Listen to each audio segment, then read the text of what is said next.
পরিবর্তন পাইছি। আগে খাইছে হলো কইরা, এখন খাইতেছে না কইরাই।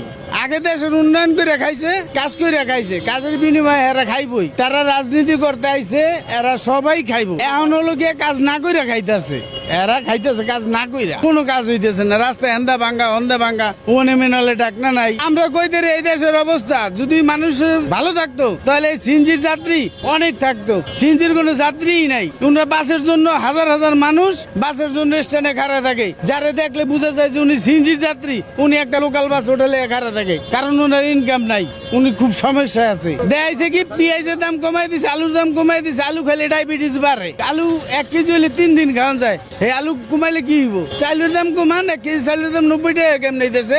আপনি মিনিকেট খাইবেন, আমগো মিনিকেট খাইতে মন চায় না, আমগো খাইতে মন চায়। এখন ভালো নাই, ভালো নাই, আগেই ভালো ছিলাম।